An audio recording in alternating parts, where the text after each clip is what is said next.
Bonjour, comment allez-vous après ce long week-end de Pâques? Ça fait 2 semaines que je n'ai pas sorti d'épisode. Je me suis perdue dans les rues du Japon. Je ne sais pas s'il y a des personnes qui écoutent cet épisode, qui écoutent ce podcast, qui sont déjà allées au Japon, mais c'est magique. Je pourrais faire un épisode dessus. C'était incroyable. Aujourd'hui, on va parler d'un sujet qui me tenait à cœur. Parce que, soyons honnêtes, on est tous et toutes des pros du mytho intérieur. Pas besoin d'être un menteur, une menteuse invétérée pour ça. Se mentir à soi-même, c'est souvent subtil, mais hyper efficace. On se dit qu'on va commencer le sport lundi, alors que franchement, c'était déjà notre excuse de la semaine dernière.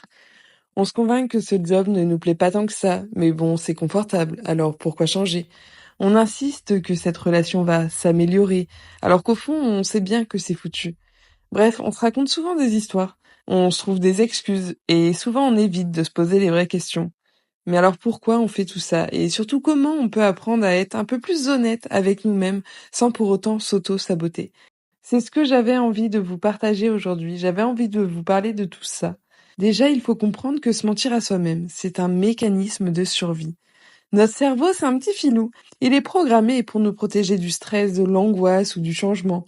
Parce que le changement, c'est flippant. Imaginez si à chaque fois qu'on évitait une vérité inconfortable, notre cerveau nous envoyait une alarme stridente. Bouh, bouh, bouh. T'es en train de te raconter des salades. On deviendrait tous et toutes fous en une semaine. Donc à la place, notre cerveau, il nous adoucit la pilule. Non, mais c'est pas du tout une relation toxique. C'est juste une phase difficile. Je vais lancer mon projet, mais quand j'aurai plus de temps. Je pourrais démissionner, mais en vrai, j'ai pas trop à me plaindre. Sauf que c'est confortable, mais ça nous empêche d'avancer. On a peur de l'inconfort et de l'action que ça implique. Être honnête avec soi-même, c'est flippant, parce que ça veut dire qu'il faut agir. Si je reconnais que mon job me rend malheureux, malheureuse, je vais devoir envisager de partir. Si j'admets que je procrastine mes rêves, je vais devoir me bouger. Si j'arrête de me convaincre que cette personne va changer, je vais peut-être devoir la quitter. Et franchement, ça fait chier. Donc on reporte ce moment de vérité, sauf qu'à force, on s'épuise. Comment on peut détecter nos propres auto-illusions? Un petit test express pour vous. J'ai pas le temps pour ça. Mais en vrai, je passe 2 heures par jour sur mon téléphone. Moi, la première. Je vais m'y mettre sérieusement bientôt. Le bientôt qui dure 6 mois. C'est pas si grave. Alors que si, c'est grave, mais j'ai pas envie d'y penser. Ça va s'arranger, mais j'ai aucune preuve que ça va changer un jour. Si vous avez coché au moins une de ces phrases, félicitations. Vous êtes humain, humaine. Le problème, c'est qu'on finit par croire nos propres excuses. Et ça nous bloque. Alors la question, c'est comment on peut être un peu plus honnête avec nous-mêmes. La première des choses, c'est de remplacer les excuses par des faits.